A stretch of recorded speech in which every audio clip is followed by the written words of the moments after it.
Turkey Bhaijan Studio presenting Mission Impossible.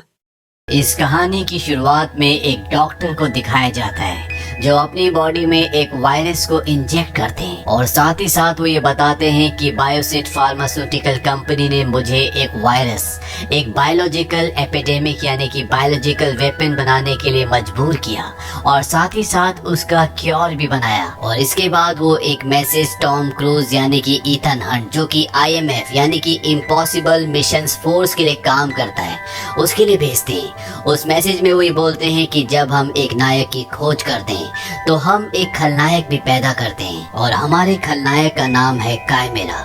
मैं Sydney से Atlanta जा रहा हूँ और तुम मुझे सिडनी में मिलो ताकि मैं तुम्हारे साथ अटलांटा जा सकूं। मुझे तुम्हारी जरूरत है, मेरे पास 20 घंटे से ज्यादा नहीं है। दरअसल डॉक्टर ईथन हंट को पहले से जानते हैं, उन्हें उस पर विश्वास है, वो उनका दोस्त भी है। और अगले पल ये दिखाया जाता है कि फ्लाइट में डॉक्टर होते हैं और उन्हीं के साथ वाली सीट में टॉम क्रूज यानी कि ईथन हंट भी बैठा होता है जिसे डॉक्टर ने मैसेज किया है। और जब ये फ्लाइट में होते हैं तभी एक अनाउंसमेंट होती है कि हवा का यानी कि ऑक्सीजन का दबाव बहुत नीचे हो रहा है, इसीलिए सब अपने अपने मास्क लगा लें। यहाँ पर जितने भी पैसेंजर्स होते हैं वो सब के सब अपने मास्क लगा लेते हैं और मास्क लगाने के कुछ ही सेकंड्स के बाद सब के सब बेहोश हो जाते हैं। डॉक्टर ईथन हंट से कहता है लगता है कि हम मुसीबत में हैं। ईथन हंट कहता है कि तुम मुझे इतनी देर से ईथन हंट क्यों कह रहे हो। और डॉक्टर समझ जाता है कि ये ईथन नहीं है बल्कि ये कोई बहरूपिया है। लेकिन इससे पहले कि वो कुछ कर पाते वो उन्हें बेहोश कर देता है और उनके पास जो बैग है जिसमें दवा है वो बैग वो उनसे ले लेता है और इसके बाद वो अपना मास्क उतार देता है। दरअसल उसने ईथन हंट के चेहरे का मास्क पहना होता है, इसका नाम शॉन होता है। और शॉन और उसके जितने भी आदमी प्लेन में होते हैं वो सब के सब पैराशूट लगाकर कूद जाते हैं और इस प्लेन को क्रैश कर देते हैं। वहीं दूसरी तरफ भी दिखाया जाता है कि ईथन हंट छुट्टियों पर होता है लेकिन IMF वाले उसे ढूंढ लेते हैं और वो उसे एक मैसेज देते हैं कि तुम्हारे लिए एक नया मिशन है, इसमें तुम्हें एक वायरस को ढूंढना है जिसका नाम है कायमेरा। इस मिशन के लिए तुम कोई भी 2 साथी चुन सकते हो लेकिन एक साथी जिसका नाम निया नॉर्डॉफ हॉल है उसे तुम्हें चुनना ही पड़ेगा। वो एक आम शहरी है और एक पेशेवर चोर भी। और हमेशा की तरह अगर तुम में से कोई भी पकड़ा गया तो उसकी जिम्मेवारी सरकार नहीं लेगी। अब ईथन हंट उस जगह पर जाता है जहाँ पर नाया एक हीरो का हार चोरी करने के लिए पहुँच चुकी होती है और इससे पहले कि वो उस हार को चुराती ईथन भी वहाँ पर पहुँच जाता है। हालांकि वो हार चुरा लेती है लेकिन तभी अलार्म बज जाता है, वहाँ पर सिक्योरिटी आ जाती है। लेकिन ईथन कहता है कि ये हमारे साथ हैं। दरअसल वो सिक्योरिटी चेक कर रही थी इसीलिए उन्होंने हार निकाला था। वो उसे बचा लेता है। नया ईथन से पूछती है कि अगर हार चुराना ही नहीं था तो तुमने मुझे चुराने क्यों दिया। ईथन बोलता है मैं तुम्हारी काबिलियत देखना चाहता था, इसमें तुम्हारी कोई गलती नहीं है बल्कि मेरे पास एक रिमोट था उससे मैंने अलार्म बजाया था। और ये सुनने के बाद नया वहाँ से निकल जाती है। ईथन गाड़ी से उसका पीछा करता है और वो चलती गाड़ी से उसे कहता है कि मैं तुम्हारी मदद कर सकता हूँ लेकिन तुम्हें भी मेरी मदद करनी होगी। तुम्हारे पीछे कई देशों की पुलिस है, मैं उन सब से तुम्हारा पीछा छुड़वा सकता हूँ। नाया कहते कि अच्छा तो तुम एक जासूस हो, अगर तुम्हें मुझसे काम है तो तुम्हें मुझे पकड़ कर दिखाना होगा। और इसके बाद वो अपनी गाड़ी की स्पीड और भी बढ़ा देती है और उसकी गाड़ी आउट ऑफ कंट्रोल हो जाती है, वो पहाड़ से गिरने वाली होती है लेकिन ईथन हंट उसे बचा लेता है। इस बात से नया बहुत इम्प्रेस हो जाती है और वो उसके साथ काम करने के लिए तैयार हो जाती है और साथ ही साथ ये दोनों फिजिकली भी एक दूसरे के बहुत क्लोज आ जाते हैं। इसके बाद ईथन अपने बॉस से मिलता है और ईथन का बॉस उसे डॉक्टर का वो मैसेज दिखाता है जिसमें वो कायमेरा बीमारी के बारे में बता रहे होते हैं और साथ ही साथ एक एंटीडोट के बारे में भी बताते हैं जिसका नाम होता है ब्लेराफॉर्म। वो कहते हैं कि मेरे पास 20 घंटे से ज्यादा नहीं है, तुम्हें जल्दी मुझे मिलना होगा, हमें अटलांटा जाना है। ईथन हंट अपने सीनियर को कहता है कि हमें जल्द से जल्द उन तक पहुंचना होगा। उसका सीनियर उसे बोलता है कि अब वो इस दुनिया में नहीं रहे, उनकी मृत्यु हो चुकी है। ईथन हंट कहता है कि जब वो मेरे बिना सफर करना चाहते नहीं थे तो वो सफर के लिए तैयार कैसे हो गए। ईथन का सीनियर उसे बताता है कि वहाँ पर तुम नहीं थे लेकिन तुम्हारा चेहरा था, हमने शॉन को वहाँ पर भेजा था, वो पहले भी तुम्हारा रूप धारण कर चुका है। दरअसल शॉन वही है जिसने डॉक्टर डॉक्टर और पूरे प्लेन को क्रैश किया था। और शॉन और ईथन हंट एक ही ऑर्गेनाइजेशन के लिए काम करते हैं जिसका नाम IMF है। वो भी एक जासूस है। और अब ईथन हंट और उसका सीनियर जानते हैं कि प्लेन में जो कुछ भी हुआ था वो शॉन ने किया है और शॉन अभी भी जिंदा है। और जिस काइमेरा के बारे में डॉक्टर बात कर रहे थे वो अब शॉन के पास है, लेकिन इन्हें नहीं पता कि काइमेरा क्या है और इससे पैसा कैसे कमाया जाता है। इसीलिए मिशन ईथन हंट को दिया जाता है। ईथन हंट पूछता है कि इस मिशन में नाया का क्या काम है। उसका सीनियर उसे बताता है कि नाया किसी वक्त में शॉन की गर्लफ्रेंड हुआ करती थी जो उसे छोड़कर चली गई, इसीलिए वो हमें इस मिशन में बहुत मदद कर सकती है। ईथन को ये सुनकर अच्छा नहीं लगता क्योंकि वो अब नाया से इमोशनली कनेक्टेड है और वो नहीं चाहता कि वो शॉन के पास वापस जाए क्योंकि वो जानता है कि शॉन एक खतरनाक इंसान है। और जब नाया को ये बात पता चलती है तो उसे भी अच्छा नहीं लगता, लेकिन फिर भी वो ईथन हंट के लिए काम करने के लिए तैयार हो जाती है। वो कहती है कि अगर मैं शॉन के पास डायरेक्ट वापस गई तो उसे शक हो जाएगा। हमें कुछ ऐसा करना पड़ेगा कि उसे ऐसा लगे कि मुझे उसकी जरूरत है। ईथन हंट कहता है कि ये मेरे बाएं हाथ का खेल है और वो किसी तरह से शॉन तक ये न्यूज पहुंचा देता है कि नाया को पुलिस ने अरेस्ट कर लिया। यहाँ नाया की बॉडी में एक चिप को डाल दिया जाता है। ईथन हंट नाया से कहता है कि तुम जहाँ भी जाओगी हर वक्त सैटेलाइट के थ्रू मेरी नजर तुम पर रहेगी। और अब शॉन नाया को किसी तरह से पुलिस के चुंगल से छुड़ा लेता है और नाया उस तक पहुंच जाती है। उसे नाया पे शक नहीं होता क्योंकि जिस तरह से उन्होंने प्लान किया होता है सब कुछ उसी के मुताबिक होता है। नाया के थ्रू ईथन हंट को ये पता चल जाता है कि शॉन कहाँ पर है, लेकिन वो अभी उसे अरेस्ट नहीं कर सकता क्योंकि वो जानना चाहता है कि वो काइमेरा से पैसे कैसे कमाएगा और ये चीज क्या है। नाया के आने से शॉन खुश हो जाता है, लेकिन शॉन के साथ काम करने वाला उसका खास आदमी जिसका नाम ह्यू है उसे नाया पे शक होता है और शॉन को ये बात बिल्कुल भी पसंद नहीं आती। शॉन उसे कहता है कि हो सकता है कि उसे सरकार ने हमें पकड़ने के लिए भेजा हो, लेकिन इस बात का कोई भी सबूत नहीं है और वैसे भी तुम नाया के मामले में कुछ ज्यादा ही इंटरफेयर कर रहे हो। और वो सिगार काटने वाले कटर से ह्यू की उंगली काट देता है। इससे पता चलता है कि शॉन कितना बेरहम और कितना खूंखार है।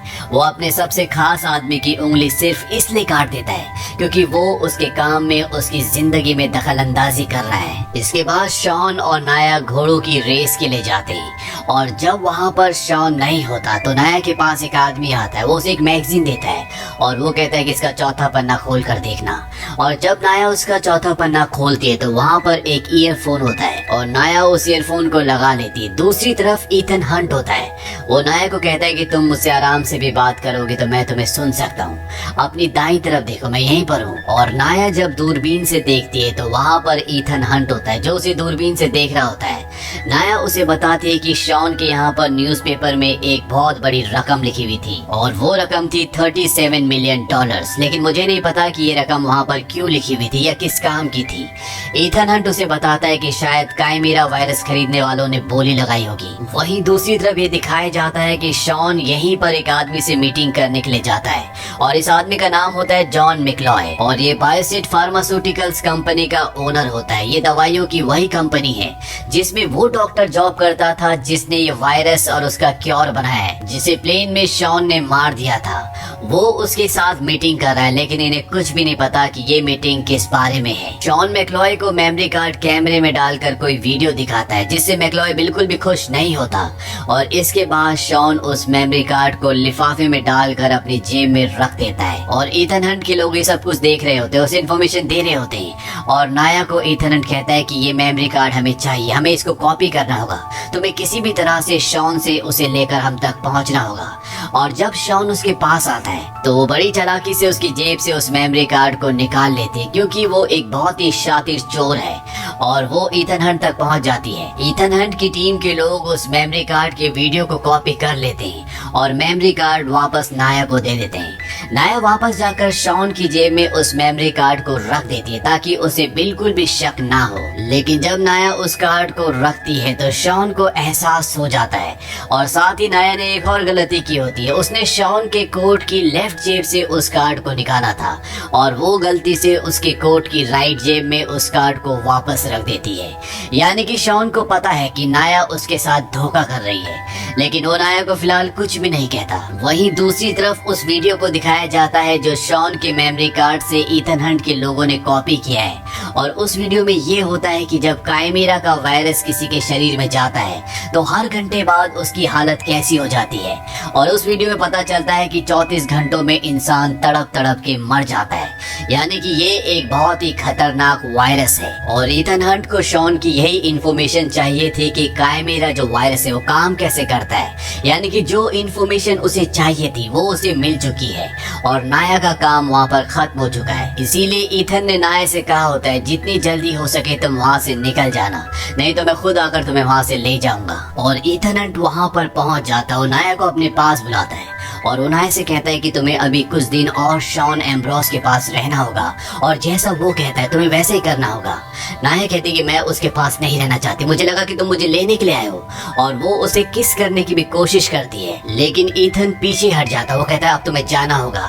नाया वापस शॉन के पास चली जाती है और तभी ये दिखाया जाता है कि ये खुद शॉन एम्ब्रोस होता है। वो अपना मास्क उतारता है, यानी कि उसने ईथन हंट का चेहरा अपने चेहरे पर लगाया था ताकि वो पूरी सच्चाई का पता लगा सके। और अब ये सच जानने के बाद कि नाया ईथन हंट से मिली हुई है और न सिर्फ मिली हुई है बल्कि वो उससे प्यार भी करती है और इस बात से वो गुस्से से पागल हो जाता है। वहीं दूसरी तरफ ये दिखाया जाता है कि फार्मास्यूटिकल्स कंपनी का जो ओनर है जिसका नाम मैक्लॉय है, जिससे शॉन ने मीटिंग की थी, उसे ईथन हंट के लोग अगवा कर लेते हैं और उसे बेड में इस तरह से लेटाया जाता है जैसे वो एक बहुत बड़ी बीमारी का शिकार हो। और तभी उसके सामने वही डॉक्टर आता है जिसे शॉन ने मार दिया था, जिसने काइमेरा वायरस बनाया और साथ ही साथ में उसने उसका इलाज भी बनाया जिसका नाम है ब्लेराफोन, जो उस वायरस के असर को पूरी तरह से खत्म कर देता है। और जब मैक्लॉय उसे देखता है तो पूरी तरह से हैरान हो जाता है। वो कहता है तुम अभी तक जिंदा हो। डॉक्टर कहता है कि मैं सिर्फ दुनिया के लिए मरा हूँ, लेकिन अब मैं ये जानना चाहता हूँ कि मेरी दोस्त की बॉडी में उस वायरस को किसने डाला। दरअसल ईथन हंट ने जो वीडियो देखा था जो उसने शॉन एम्ब्रोस से चुराया था, उस वीडियो में एक आदमी को दिखाया जाता है जिसकी बॉडी में वायरस डाला जाता है और उस वायरस का असर उस आदमी की बॉडी में लगातार दिखाया जाता है कि कितने घंटों बाद उसकी हालत कैसी हो गई। और वो आदमी कोई और नहीं बल्कि इसी डॉक्टर के साथ काम करने वाला दूसरा डॉक्टर होता है। मैक्लॉय उसे बताता है कि मुझे नहीं पता था कि उसे 20 घंटों के अंदर एंटीडोट यानी कि ब्लेराफोन देना है। डॉक्टर उससे कहता है कि तुम्हें मुझसे पूछ लेना चाहिए था। मैक्लॉय उसे बताता है तुम समझे नहीं, दरअसल मैं ये देखना चाहता था कि उस वायरस का शरीर पर कैसा असर होता है, यानी कि जब मैं उसे दुनिया में फैलाऊंगा तो कितने घंटे में इंसान के मरने के चांसेस हैं। इसीलिए मैंने उसे ब्लेराफोन नहीं दिया। तुम बुखार के कई सारे कीटाणु मिलाकर बुखार का एक अनोखा इलाज ढूंढ रहे थे, लेकिन इस इलाज के ढूंढते ढूंढते तुमने एक वायरस को भी जन्म दिया जिसका नाम है काइमेरा। और मुझे ये कहने में कोई हर्ज नहीं है कि मैं इस वायरस को पूरी दुनिया में फैलाना चाहता हूँ ताकि जब लोग इस बीमारी से मर रहे हों तो सिर्फ मेरी कंपनी के पास इसका इलाज हो और मैं उस इलाज को बेचकर दुनिया का सबसे अमीर आदमी बन जाऊं। डॉक्टर उसे बताता है कि तुम्हारे शरीर में हमने उस वायरस को इंजेक्ट कर दिया है और जिस तरह से मेरा दोस्त तड़प तड़प के मरा था अब तुम भी उसी तरह से मरोगे। मैक्लॉय कहता है कि तुम पागल हो चुके हो, मेरे पास वायरस है लेकिन उसका इलाज नहीं है, यानी कि मेरे पास ब्लेराफोन नहीं है। तुम्हें मुझे ब्लेराफोन देना होगा ताकि मैं ठीक हो जाऊं। डॉक्टर कहता है कि अब तुम उसी तरह मरोगे जिस तरह मेरा दोस्त मरा था और वो वहाँ से बाहर निकल जाता है और तभी उस कमरे में धुआं उठता है और मैक्लॉय एक बार फिर से बेहोश हो जाता है। डॉक्टर बाहर आता है और अपने चेहरे से नकाब हटाता है। दरअसल ये डॉक्टर नहीं बल्कि ईथन हंट होता है जिसने डॉक्टर का चेहरा अपने चेहरे पर लगाया था ताकि वो पूरी इंफॉर्मेशन ले सके कि ये वायरस ब्लेराफोन क्या है। अब वो समझ चुका है कि शॉन एम्ब्रोस के पास इस वायरस का जो इलाज है वो है, यानी कि उसके पास ब्लेराफोन है लेकिन उसके पास वायरस नहीं है। इसीलिए उसने मैक्लॉय से कांटेक्ट किया था और काइमेरा वायरस अभी भी मैक्लॉय की कंपनी बायोसाइट में बिल्कुल सुरक्षित है और उसने इस वायरस को दुनिया में इसलिए नहीं फैलाया क्योंकि उसके पास इसका एंटीडोट जिसका नाम ब्लेराफोन है वो नहीं है। और ईथन हंट अपने लोगों से कहता है कि हमें बायोसाइट जाकर उस वायरस को पूरी तरह से नष्ट करना होगा ताकि वो दुनिया को इस वायरस से बचा सके और साथ ही साथ वो शॉन के पूरे प्लान को चौपट कर दे। वहीं दूसरी तरफ शॉन को ये पता चल जाता है कि ईथन हंट को सब कुछ पता चल चुका है और अब वो बायोसाइट कंपनी उस वायरस को नष्ट करने के लिए जा रहा है। हालांकि वहाँ पर सिक्योरिटी बहुत टाइट होती है, लेकिन ईथन हंट अपने दोस्तों की, अपने साथियों की मदद से कंपनी के अंदर पहुँच जाता है और वहाँ पहुँचने के बाद वो वायरस की एक एक करके सभी ट्यूब्स को नष्ट कर देता है। और जब वो आखिरी ट्यूब को भी नष्ट करने वाला होता है तभी वहाँ पर शॉन और उसके लोग पहुँच जाते हैं और वो ईथन हंट पर गोलियां चलाना शुरू करते हैं। और ईथन हंट के पास आखिरी वायरस की जो ट्यूब होती है वो उसके हाथ से गिर जाती है। शॉन अपने आदमियों को गोली चलाने से मना करता है क्योंकि वहाँ पर वो ट्यूब गिरी होती है जिसके अंदर कायमेरा वायरस है और अगर ये आखिरी ट्यूब नष्ट हो गई तो शॉन का पूरा प्लान चौपट हो जाएगा। ईथन हंट शॉन से कहता है कि तुम बेवकूफ थे, तुमने डॉक्टर से इस बीमारी का इलाज यानी कि ब्लेराफोन तो ले लिया, लेकिन तुम्हें ये नहीं पता था कि डॉक्टर अपने शरीर के अंदर वायरस लेकर जा रहा है और तुमने उसे मार दिया। ये तुम्हारी सबसे बड़ी गलती थी। दरअसल ये सच होता है, डॉक्टर अपने शरीर के अंदर वायरस लेकर जा रहा था, इसीलिए उसने कहा था कि मेरे पास सिर्फ 20 घंटे हैं और ये बात शॉन को नहीं पता थी, इसीलिए उसने उन्हें मार दिया। शॉन अपने आदमियों को वायरस की ट्यूब जो ईथन हंट के पास पड़ी है वो उठाने के लिए नहीं भेज सकता क्योंकि वहाँ पर ईथन हंट है, उसके पास गन है, उस आदमी को मार देगा। इसीलिए वो यहाँ पर नाया को बुलाता है और वो कहता है कि तुम उस ट्यूब को लेकर आओ। वो जानता है कि ईथन हंट उसे नहीं मारेगा। नाया धीरे धीरे ट्यूब की तरफ बढ़ती है और वो उस ट्यूब को उठा लेती है। ईथन हंट उसे कहता है कि तुम्हें विश्वास है कि अगर तुमने शॉन को ये वायरस दिया तो वो तुम्हें जिंदा छोड़ देगा। नाया कुछ भी नहीं कहती और वो उस वायरस को अपनी बॉडी के अंदर इंजेक्ट कर देती है और वो शॉन को कहती है कि तुम मुझे मार नहीं सकते क्योंकि अगर तुमने मुझे मारा तो तुम्हारे $37 मिलियन का नुकसान हो जाएगा। शॉन अपने सभी आदमियों को गोली चलाने से मना करता है। वो कहता है सब रुक जाओ और नाया ईथन हंट के पास जाती है। ईथन हंट उसे कहता है कि तुमने ऐसा क्यों किया। वो कहती है कि मैं तुम्हें बचाने की कोशिश कर रही थी।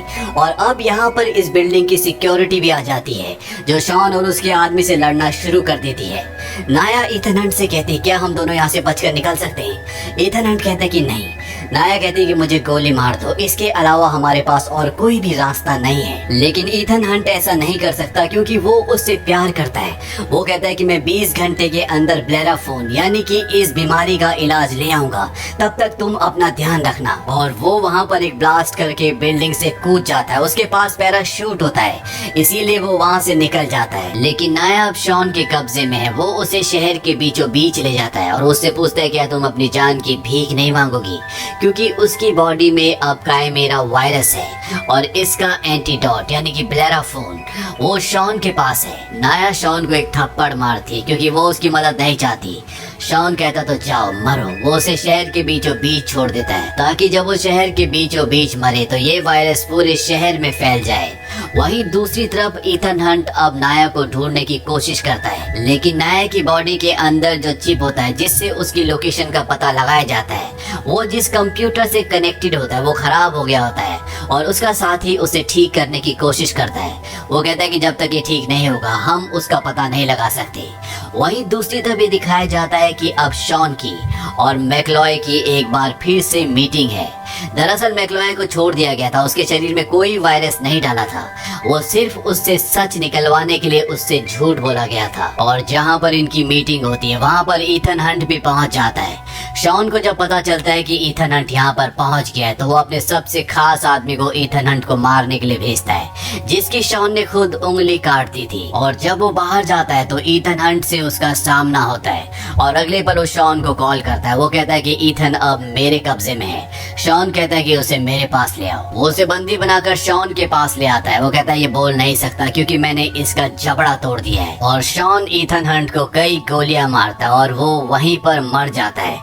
और तभी शॉन देखता है कि उसकी एक उंगली में पट्टी बंधी हुई है और वो समझ जाता है कि ये ईथन हंट नहीं है बल्कि ये मेरा आदमी है जिसकी उसने उंगली काट दी थी। और वो उसका मास्क उतारता है। वो उसी का सबसे खास आदमी होता है। दरअसल ईथन हंट ने उसे अपना मास्क पहना दिया था और उसके मुंह पर टेप लगाकर खुद उसके चेहरे का मास्क पहन लिया था। शॉन दर्द से कर्रा उठता है और इससे पहले कि वो ईथन हंट को पकड़ता, ईथन यहाँ से ब्लेराफोन यानी कि उस एंटीडोट का वायरस लेकर भाग जाता है और अपने लोगों को बोलता है कि नाया को लेकर एक खास लोकेशन पर पहुंचो क्योंकि उसके आदमियों का कंप्यूटर ठीक हो गया होता है और उन्हें नाया मिल गई होती है।